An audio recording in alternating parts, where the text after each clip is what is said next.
My name is Kelly Todd, and I'll be teaching how to do Bakasana crow. So what you're going to want to build up into your crow, your arm balance series, is a couple of books. And I have the biggest books I could find in my house, which are House of Leaves, really great and scary, and the Opera Library. So just make sure to have those handy. I like to have them both kind of near the top of my mat, and they can be stacked next to each other. And you're just gonna go ahead and start in a neutral tabletop, and this is just to activate and wake up the shoulder girdle. So you're going to bend the elbows out to the side like a regular push-up, navel into the spine, and then exhale, bring the elbows towards each other like you're about to do a chaturanga, and inhale, extend through the arms. Again, exhale, push up, elbows out to the side, weave the elbows to one another. My shoulder blades are coming back behind me, and then inhale, extend. One more, exhale, bending through the elbows like a regular push-up, and then exhale, elbows weave to one another, and inhale, extend through the arms. Just going to tuck the toes and exhale, downward facing dog. And take a few deep breaths here just to elongate through the spine, stretch out through the arms. Take a big inhale and an exhale. Inhale and exhale. Inhale, roll through to a high plank, waking up the back muscles. And exhale, releasing the knees, then chaturanga all the way down.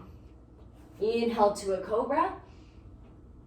Exhale, releasing the heart down. Tuck the toes, lift the knees, lift the quadriceps, send the floor away, high plank. Exhale, down dog. And inhale, roll through to high plank. Exhale, this time lower all the way down, chaturanga. Inhale to cobra.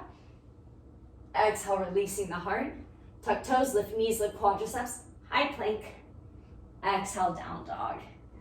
This again is just to build you up to the stability needed for crow. Inhale, roll through high plank. This time exhale, chaturanga. Inhale, upward facing dog, lifting the knees and the quadriceps. Exhale, downward facing dog. And just take a moment to loosen up through the hips. Inhale, lifting the right leg high up to the sky. Stack open through the knee, bending. And then inhale, extending the right leg all the way back up. Exhale, releasing the right foot down to meet the left, downward facing dog. Inhale, lifting the left leg up, bending through the knee. Stack open in the hip. And then inhale, extending the left leg all the way back up. And exhale, releasing the left foot down to meet the right. Just take a moment, take a little walk to the top of your mat, into a forward fold, keeping the feet hip distance apart. Halfway lift, inhale. Exhale to fold. Inhale, halfway lift. Exhale to fold. Inhale, halfway lift. Exhale to fold. And this time, inhale, halfway lift. Exhale, Malasana squat. So you bend through the knees and you're sitting all the way back. Feet can either be parallel or turned out, whatever you need. But again, try and find the softness of the hip flexors here, the release and the lift of the pelvic floor. So you're going to need this lift of the pelvic floor when you're doing crow. Or big inhale, lifting the eyes and exhale.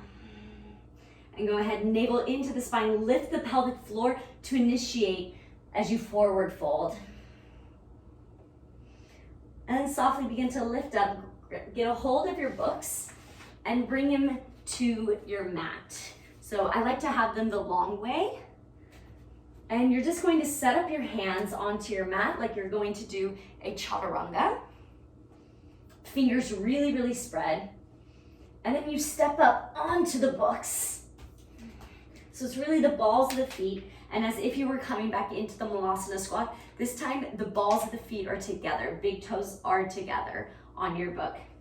And you're bringing the knees high up to the triceps and you begin to pitch the weight over. Take a bend in the elbows. The gaze is super long in front of you.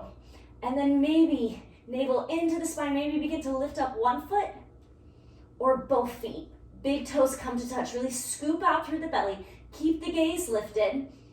And then exhale, release the feet back down to the mat. So again, if you're building up to crow without the books, take this variation about 3 times. So again, bring the weight all the way over, bend through the elbows, maybe lift one foot, maybe lift the other. Whew. Keep lifting up through the arms, through the belly, through the pelvic floor, and then releasing the feet back onto the books. Take one more just like that, bringing the gaze up and over, keeping it long and wide. Lift one foot or both. And then exhale to fold. And the worst thing that could happen here is you fall on your face, and that's totally fine. If that's a worry, you can place a blanket in front of you. Or if it already happened, now you know, get a blanket in front of you if you want. So what you can then start to do is begin to release the books. You can go by releasing one or by releasing both. And go ahead, take a moment, stand up nice and tall. Sweep the arms up. Exhale, interlace the fingers behind your back and stretch open through the chest. Exhale, forward fold. Arms up and over. Ooh, I just had a nice crack of the spine. And then softly bring the shoulder blades back together on your back. Bring the hands towards the low back. They're still bound. And then releasing the arms.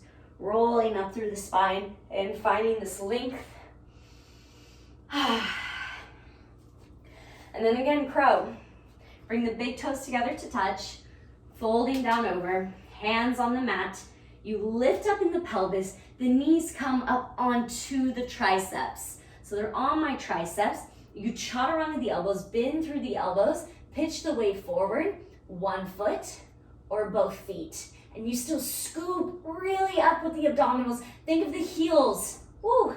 Think of the heels coming towards your sitting bones, lifting up, up, up, up, up. And then exhale to release. And that's how you do crow.